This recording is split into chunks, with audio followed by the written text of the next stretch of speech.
turbo engine running. Absolute genius. Get this.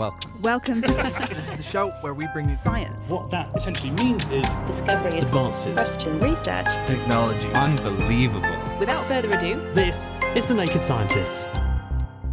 Hello and welcome to The Naked Scientists, the show where we bring you the latest breakthroughs in science, technology and medicine with me, James Titko. Our topic this week is personality testing. If I'm interviewing you and I reject you, I can come up with the best possible explanation of why you weren't a good fit for that job. And I can say, you didn't seem confident, or you don't have expertise, or you were rude, or you didn't make eye contact. However, with AI, you can always reverse engineer the decision-making. Science is supposedly helping people to find their ideal profession using questionnaires modelled on the so-called Big Five personality traits. But can a computer really tell us who we are? The Naked Scientists podcast is powered by ukfast.co.uk.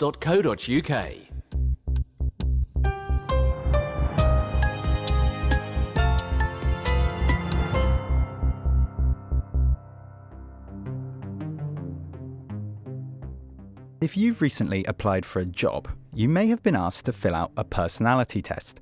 From banks and consultancy firms to fast food outlets, they're increasingly being used as a way to improve efficiency and perceived fairness in recruitment. The most common tests used for these purposes are based on the Big Five personality traits that psychologists have settled on as providing a good indication of just what makes us tick. Such personality tests take the form of a questionnaire in which the participant indicates their alignment with statements concerning human behaviour, usually on a scale of strongly agree to strongly disagree. But is this a shining light of equality and recruitment virtue? Or does all that glitters sometimes not turn out to be golden? Does the unpredictability of human nature mean we could be missing a trick by filtering everyone with a one-size-fits-all algorithm? You'll often read in the rubric of these tests the reassurance that there are no wrong answers. But when you find you've not been invited to an interview, it can feel like this is not quite the case. Keen to find out what I could, I got in touch with Cambridge University's Psychometric Centre, where they study psychological assessment. They gave me one of these tests to have a go at myself.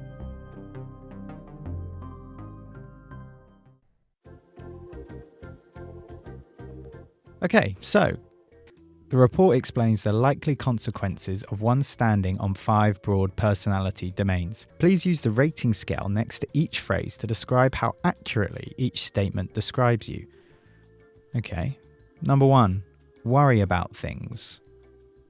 Very inaccurate, moderately inaccurate, neither accurate nor inaccurate, moderately accurate, very accurate.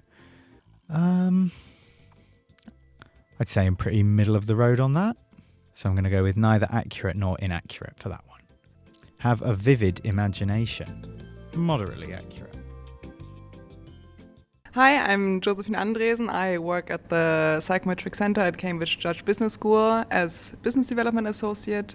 And Josephine, I've come here today because you guys have sent me a personality test. I've got 5 scores in 5 different categories.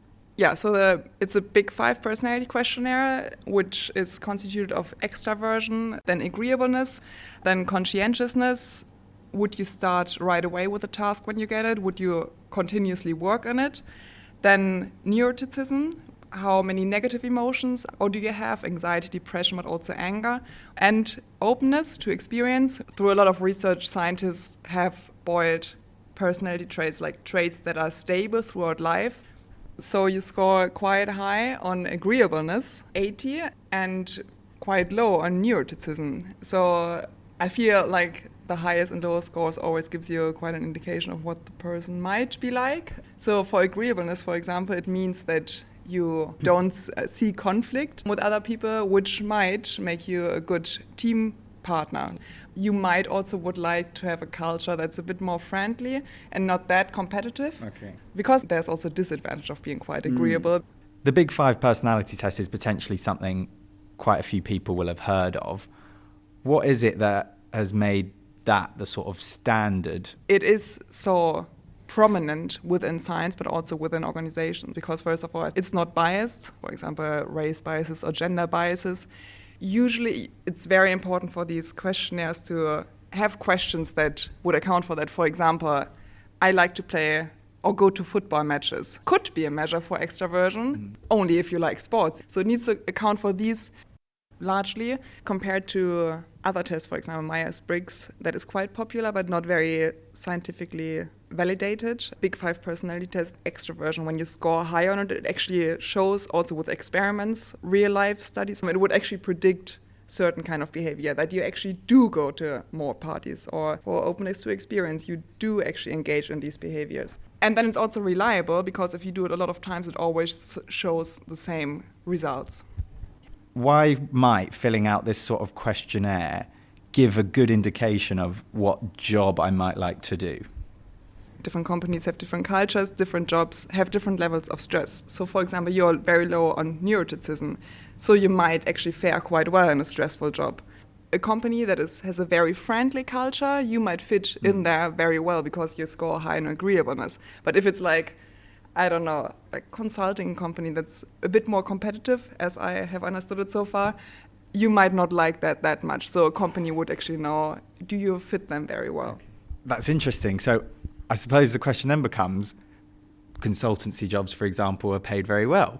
Could I then use what you've taught me just now to then apply to a consultancy firm in the future? Maybe I might think, okay, I want to score lower than I usually would in an agreeableness score. Yeah, you can definitely cheat on these tests. Like a lot of employers like conscientious people who get to work right away, who actually do the task that they said they would do. But there are also things like social desirability tests that would ask you, do you ever lie? And people who might answer in a very social desirable way say, no, I never lie, even though everyone lies. Or do you ever break the law? Everyone sometimes breaks the law. I mean, I obviously never do it. But then you also need to ask yourself as a person, if you pretend you're very low on neuroticism, then you get into a job that's very stressful, and then in the end you don't actually fit into the job. You only hurt yourself by lying on these tests in the long run. Yeah. From what you're saying, I'm getting the sense that you're quite supportive of these as pretty useful tools almost for removing bias. Perhaps an interview when you meet someone and speak to them one-on-one, there's lots of scope for them to make unconscious judgments about you that then contribute to whether they progress your application or whatever. Definitely compared to an interviewer, it can remove biases. For example, if a woman aspires to be in a leadership position, some people might have the assumption, but women are a little bit more emotional. But actually, there's not much of a difference in neuroticism when you compare men and women. And if you see the test and no, she doesn't score that, remove that bias basically. But then again, I think don't only use the questionnaire but also the interview, because there can be also the reference group effect that you as a person, maybe you have a lot of extroverted friends, and then when you do the questionnaire, you compare yourself to them and think you are an introvert. But then when you go somewhere else, like to an introverted group, compared to them, you're actually quite extroverted. You mentioned earlier about how you've managed to, or the big five personality traits are meant to be quite consistent across your life as you grow older. But then one thing that struck me as I was answering some of the questions, like do you like to go on binges? Do you love excitement? Do you jump into things without thinking? Those occurred to me as characteristics which might, as you get older, become less prominent. Yeah, I mean, what I would say here, for example, the question, do you like to go to parties? First, you might think, probably when you're 60-year-old, you wouldn't like to go to a big club or a big rave. But then again, party means something different when you're 60-year-old. So it might be a dinner party, and then an extroverted person might still like to go to a dinner party. Not too displeased with my results on the whole there, but then again, I am scientifically agreeable. Thanks very much to Josephine Anderson from the Cambridge Psychometrics Centre. It's interesting to think, isn't it, that a 20-minute questionnaire might be able to tell you that much about who you are. Or can it? Somewhat unsatisfied, I reached out to Sam Gosling, Professor of Psychology at the University of Texas at Austin, to take a step back and tell me how sturdy our scientific understanding of personality really is. Ordinary lay conception of personality captures much more than what the scientists study. So the scientists really focus on what you could call personality traits, which are these regularities in our behaviors and our thoughts and feelings. But some people in the field have really said that's a very superficial take on somebody. Would you want to choose someone to marry or to become your roommate purely on the basis of, say, their big five personality traits? And the answer is probably not, because you don't really get a sense of who that person is. And so you'd need to dig a little deeper to what some researchers call personal concerns. So that would be somebody's attitudes, their values, their goals, their roles. So you take something like their values. It's like, what's important to them? Do they value wisdom? Do they value power? Do they value becoming rich? And those sorts of things aren't the kinds of characteristics that will show up in a Big Five test. And then if you really want to get a sense of who somebody is, you have to dig even deeper to what you could call identity. And you can think of identity as a narrative story we tell about ourselves, about how we became the person we are today. It takes those events in the past, and it's how we could make sense of them to form this conception of the self, which also has implications for who we think we are going to be in the future too. And those sort of deeper things, those values, and then the identity, aren't captured by things like the Big Five and other dispositional constructs. And one of the reasons is they're much more difficult to measure. I'm glad we've clarified that. But if I now bring us on back to thinking about the Big Five, can you see the usefulness of personality testing as a way of determining what jobs we might be interested in? Yeah, I think personality has a tremendous role to play in determining what jobs we might be good at. I mean, I think if you ask most people what would make somebody a good salesperson versus a good truck driver versus a good nurse versus a good teacher, then they're not going to just say intelligence. It's not that intelligent people are better at all of those things. It will be other things too. And so it might be how much they enjoy interacting with others. If you enjoy interacting with others, then being a salesperson is good, but being a truck driver isn't so good. Is somebody reliable? Are they trustworthy? Are they friendly? Are they curious? Those are all personality traits. So I think it makes good sense to try to assess those in some systematic way. I mean, I think a good example is if somebody's introverted, they say less. And so then we get to learn less about their other qualities too. Can I ask you, Sam, what you see as the main limitations of using personality tests to determine our potential roles? I see the main limitation as being the fact that it's really focusing on such a small element of personality, that it's missing out these deeper constructs like values and goals and our identity. Within reason, are people not quite capable? Is it perhaps even healthy that people are not entirely different in their personal and professional lives, but that they're capable of separating it? Yeah, that's quite possible. And I think it's important to say that when we say that somebody has a certain personality, that doesn't mean that their behavior is invariant. So both an introvert and an extrovert will both be more talkative at a party than when they're at the library. But in both of those contexts, at least in theory, the extrovert will be more talkative than the introvert. There was some research which would essentially take a normal personality questionnaire. So you might say something like, I am talkative, or I enjoy trying new things, those sorts of personality items. And what they did was they added to the end of those items at work or at home. And what they found was you do get slightly different answers if you do that, and that the answers to those tests do predict better performance at work, but the differences aren't very big. Sam Gosling there from the University of Texas at Austin.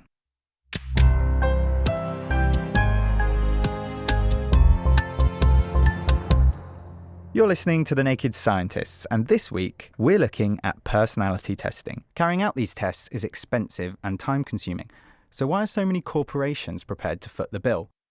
We can accept that someone's personality can give a probable fair indication of how good a fit they might be for a certain job. A complete introvert is unlikely to thrive as a radio presenter, for example.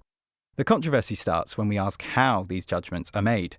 Personality tests are one thing, but what if companies were building a profile of us using metrics other than those we gave them in a personality test? What if they looked into our online activity as well? With us now is David Stilwell, Professor of Computational Social Science at the University of Cambridge, who is looking into this very possibility. Thanks for coming in, David. What techniques, other than personality tests, might be in play when companies are building profiles of job applicants?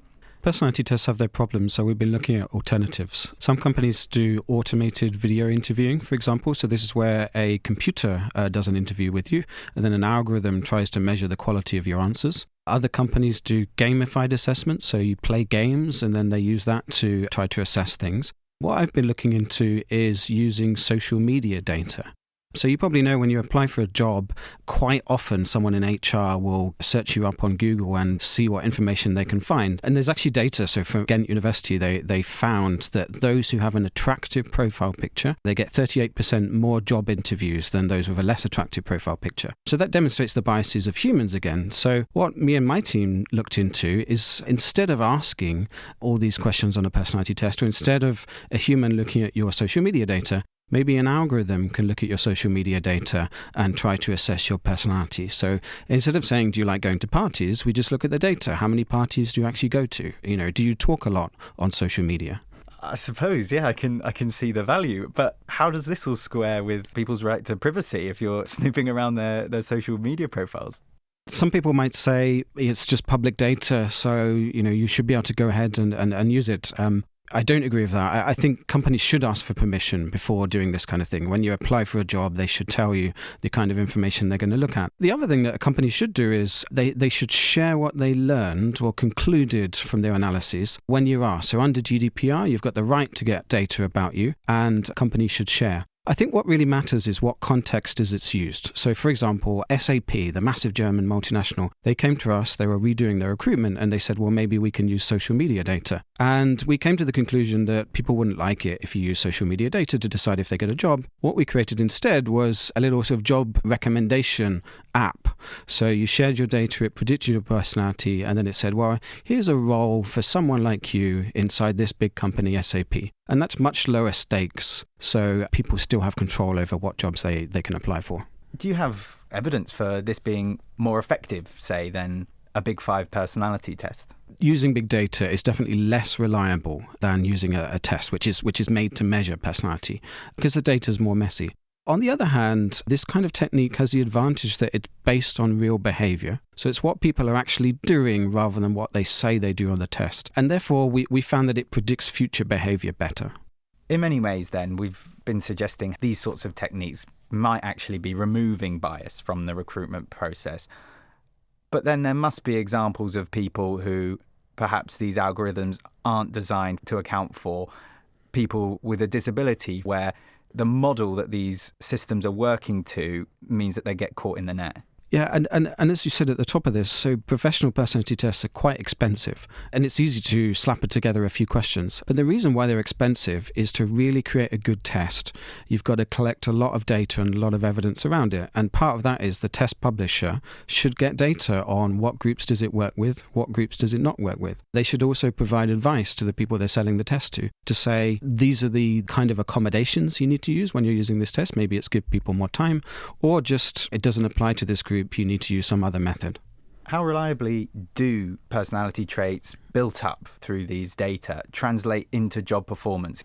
Yeah, it's a really good question. And the answer is we don't really have evidence yet, as far as I know. So when we predicted future behavior, we found it was at least as good as a traditional test. But I'm not aware of evidence on job behavior. So some startups are starting to provide this kind of technology, but I'd say we're more proof of concept stage. And David, do you generally feel quite positive about the future of this technology? It strikes me just as a bit of a can of worms we're opening up here. The science is the science, but if this were to fall into the wrong hands, could this be used to do more damage than good? There are measures in place to stop this kind of bad behavior when it comes to classic personality testing. In order to administer a personality test, you have to get a certificate of occupational test use. The British Psychological Society, it does reviews of tests, and you can read those reviews and see how good the test is. So we're relying on those professionals to use it in a positive way. But what we always have to bear in mind is what's the alternative and what's being done right now. I mentioned attractive people get more job offers or more interview offers. I just think we can do so much better. So it's not about getting perfection, it's about getting better than what we've got now. David Stilwell, thanks so much for coming in. That was really interesting. So as uneasy as this might make some people feel, the proponents for introducing machine learning into the hiring process do make some compelling points about the bias prevalent in the traditional alternatives like interviews. I spoke with Professor of Business Psychology at UCL, Thomas Chamorro-Premuzic, who also works for staffing and human resources firm Manpower. At Manpower, they claim to help their clients build their workforce using science and run studies on a whole range of recruitment technologies. Alongside personality tests, another technique gaining traction, which David mentioned, are video call interviews, where the interviewee responds to questions without a human being on the other end to receive them. Instead, AI analyzes the tone and language used by the candidate to judge their performance. I asked Thomas whether these types of technology improve efficiency without necessarily improving fairness. We need to have the maturity and the rationality to distrust our instincts and to understand that when people say, well, in my experience, this is biased or this doesn't work or this isn't very helpful, their experience is always based on an N of 1 and conflated with a preference, etc. I mean, the point of scientific research is to provide evidence that comes from thousands, if not millions of people. The point is to do it as well as we can and as reliably as we can. It's possible to do this with, let's say, 70 or 75% degree of accuracy. And of course, you can tell me, oh, but my cousin, she was really, really brilliant and she was unfairly rejected for this job by these recruiters. And perhaps you're right. But the point is that we want to minimize the number or the incidence of false positives and false negatives. And if you do that more often than not, you become a more meritocratic organization and you become a more talent-centric organization. It's interesting to me that some of the same organizations that are sort of championing diversity and inclusion are still looking for talent or trying to assess potential in the same old ways, looking at people's resumes and their qualifications and their educational credentials. And while it is absolutely possible for somebody who doesn't come from a high social class background to go to Cambridge or Oxford or Harvard and do really well, the vast majority of people that have these degrees are rich and they come from very affluent areas of society. Whereas if you look at people's personality and you try to understand what they're like, how they differ from others, then you can not only actually truly focus on diversity because we're all different. And if you don't try to understand what makes us unique and how we differ from others, then you truly don't care about diversity. And also look at qualities that are not conflated with social class, with socioeconomic status, with privilege. You can be more or less curious, more or less creative, more or less extroverted, more or less conscientious, more or less ambitious, more or less likable, irrespective of your class. The difficulty that comes with accountability when we become more reliant on data and algorithms, because it's perhaps easier to blame a recruiter who, demonstrated some bias, but it's a bit more difficult, isn't it? Who do we hold to account when people slip through the net and find it difficult to overcome the low score, I suppose, is what it is, that the computer gives them? Here I disagree. I have to say there's two issues really at stake. One is, although we rightly worry and have been concerned and have been raising attention as to the potential consequences and drawbacks of so-called black box AI models, right? So algorithms or systems scoring you high or low or rejecting you for jobs without any explanation. The only truly black box algorithm is the human brain. The only decision that is impossible to kind of unpack, decode, and reverse engineer is what humans do. If I'm interviewing you and I reject you, I can come up with the best possible explanation of why you weren't a good fit for that job. And I can say, you didn't seem confident, or you don't have expertise, or you were rude, or you didn't make eye contact, whatever. And sometimes I truly believe that. It's not like I'm deliberately trying to deceive others and look for excuses because I have a nepotistic candidate that I prefer. However, with AI, you can always reverse engineer the decision-making that underpins the algorithm. I mean, algorithms are basically like recipes. And the only thing that is novel about AI is that it's a sort of a self-generating recipe.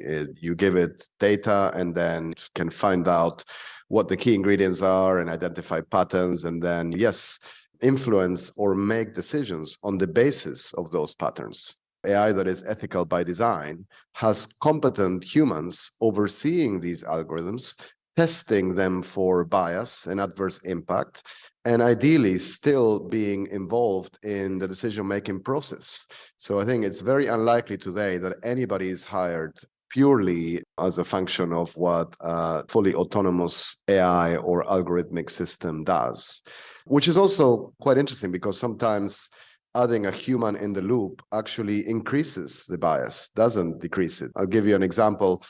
Some of the video interviewing software technologies that have been developed in the last 5 or 10 years can actually give us a sense of whether, for example, you are more confident, whether you're more narcissistic, whether you have a higher or a lower integrity score.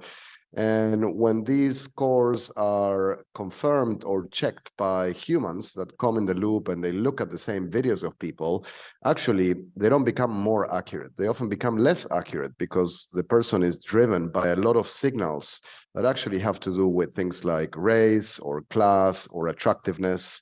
Humans are very good at learning, but very bad at unlearning. No matter how much unconscious or conscious bias training you undergo, you cannot suddenly forget that the person sitting in front of you is male or female, white or black, old or young, attractive, And in fact, the more you try to suppress that information, the more prominent it becomes in your mind. In the near future, we're probably going to see humans enhanced by AI, including assessments of people's personalities, scored with machine learning, etc., and artificial intelligence enhanced by human expertise. And the combination of both will be better than one without the other. Many thanks to Tomasz Chamorro-Premuzic from UCL there.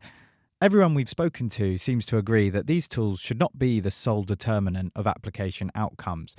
But it seems the Pandora's box of machine learning in recruitment has well and truly been opened. And I guess we just have to hope that it's being managed in the sustainable way Thomas referred to. Another factor to consider is that the model response recruitment AI is looking for has to be based on what history has to this point defined as successful and desirable. The AI can only return potential candidates it has been programmed to look for. And we know that women, for example, have been underrepresented in positions of authority. So the argument on the other side would be that we could be perpetuating biases in that instance. That's all we have time for on this episode of The Naked Scientists, but do be sure to join us next week when we're taking a look at population. As I'm sure you may have heard, the number of people on Earth may well have just ticked over the 8 billion mark.